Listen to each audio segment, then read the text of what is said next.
दोस्तों नमस्कार। मेरा नाम डॉक्टर कुलदीप है और जैसा आप देख रहे हैं आज एक नया केस लेके आए हैं। इसमें क्या दिक्कत हुई है इसको पूरा डिस्कस करेंगे। एक ये फीमेल गोट है और इसने जो इनके ओनर बोल रहे थे कि एक बच्चा इसने नॉर्मल मतलब डिलीवरी हो गई है और जो दूसरा बच्चा है वो ये नॉर्मल डिलीवरी उसकी नहीं हो पा रही है। तो इसको एग्ज़ामिनेशन करके देखा गया था तो इसका जो यूट्रस था उसमें इनर्शिया है और बच्चा अंदर मर गया था, बिल्कुल फूला हुआ है। तो स्पेस इतना सफिशिएंट नहीं है कि ये बाहर निकल पाए। तो फिर इसको सिजेरियन सेक्शन के लिए ही ऑप्ट किया था मैंने और फिर इसको मैंने स्टैंडिंग पोजीशन में ही लिया है। तो इसमें मैंने जनरली इसको लोकल से किया है, लोकल एनेस्थीसिया देके और फिर स्टैंडिंग पोजीशन में ही मैंने इसको पैल्पेट करके स्किन और फिर मसल्स और फेशिया की लेयर हटाकर फिर हमने इधर चूँकि लेफ़्ट साइड से अप्रोच किया है तो रुमेन को साइड में करके फिर मैंने इसका यूट्रस बाहर की तरफ खींच लिया है और फिर उसमें इंसिजन लगाकर उसका जो एक डेड फीटस था उसको हमने बाहर निकाल लिया।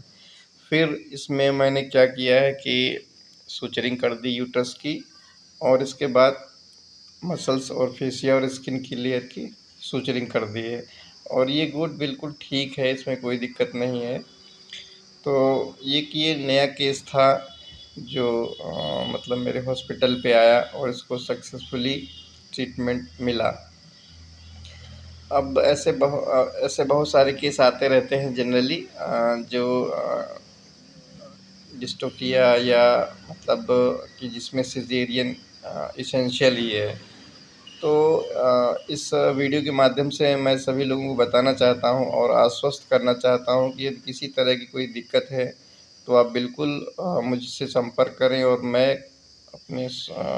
उम्मीद करता हूं कि लगभग 99% रिकवरी हो जाती है। बहुत रेयर ही केस है जिनमें या बहुत डिले हो जाए या क्या होता है कि ये लोग गांव से लाते हैं फिर वो वहाँ के जो लोकल पैराबिट्स होते हैं बहुत ज़्यादा खींच लें तो यूट्रस रप्चर हो गया हो या मतलब काफ़ी डिले हो गया हो, टॉक्सीमिया फैल गई हो।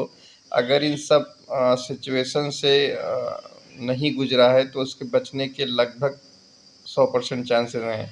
अगर ये कंडीशन हो गई है फिर तो उसमें दिक्कत हो सकती है कि इसमें कुछ भी संभव है।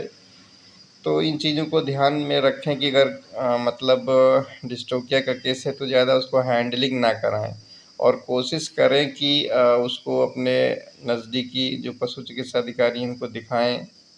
जैसा वो वहाँ के डॉक्टर्स उसको बोलते हैं उसके अनुसार ही कार्य करें। तो बहुत ईज़िली वे में इसको बचाया गया और इस तरह के अगर केस आपकी एरिया में है तो आप बिल्कुल हमारे पशु चिकित्सालय भेज दीजिए और बहुत ही वहाँ पे फील्ड में उसको ज़्यादा हैंडलिंग ना कराएँ। इससे क्या होगा कि आपको लॉस ही होगा। कभी-कभी हमने ऐसे केस देखे हैं कि जो सिज़ेरियन का है और वो ज़बरदस्ती खींच लिए। तो ज़बरदस्ती खींचने से क्या होगा, फ़ीटस तो आप निकाल लोगे लेकिन वो फिर जो उसकी मदर है उसको बचा पाना संभव नहीं हो पाता है। क्योंकि फिर उसमें बहुत ब्लीडिंग होती है और बच नहीं पाता है। तो इस तरह से मतलब कि ये कह सकते हैं कि बहुत ईज़िली वे में अगर आप सावधानीपूर्वक अगर आप डॉक्टर के पास ले जाते हैं तो नो डाउट आपका एनिमल बिल्कुल सुरक्षित होगा और बच जाएगा। यहाँ कंडीशन में जो गाँव की कंडीशन है वो ऑपरेशन में कम विश्वास करते हैं या ये कह सकते हैं कि जहाँ मैं यहाँ पर आया हूँ बहराइच में नई जगह तो यहाँ पर पहले ऐसे कोई ऑपरेशन यहाँ होते नहीं रहे। तो जो यहाँ के जो मतलब पशुपालक हैं वो इन सब चीज़ों से बहुत अनअवेयर हैं। तो अगर वो चीज़ जानते नहीं तो उस पे विश्वास नहीं करते हैं कि ऑपरेशन के द्वारा एनिमल्स में भी बच्चों की डिलीवरी कराई जा सकती है।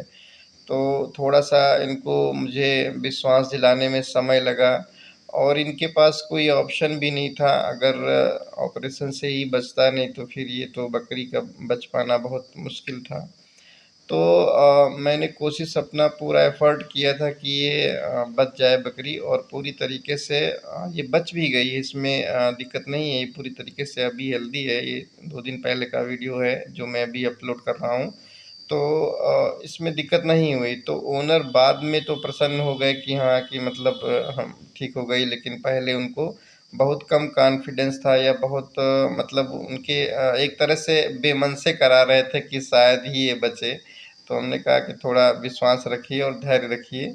ऐसा नहीं है कि आप नहीं जानते हैं तो वो टेक्निक नहीं है, या हम वैसा कर नहीं पाते हैं, कोई नया काम करने जा रहे हैं। तो ओनर को मनाने में थोड़ा हमें समय लगा इस चीज़ में, लेकिन रिज़ल्ट जो है बहुत शानदार आया, और उनकी बकरी भी बच गई। और जिनका पहला मतलब बच्चा था जो, वो भी बिल्कुल स्वस्थ है। दूसरा वाला जो अंदर मर गया था उसको हम लोग नहीं बचा पाए। अभी हमने क्या किया है, यूट्रस में चूँकि जब इसको निकाला है तो इसमें इसका फ़ीसीज़ जो किड का था, उसका, इसके बच्चे का फ़ीसीज़ यूट्रस में थोड़ा बहुत रह गया था, तो जितना मैंने निकाल पाया उतना निकाल दिया। फिर इसमें मैंने इंट्रायूटेराइन एंटीबायोटिक इंजेक्ट किया है। Thank you.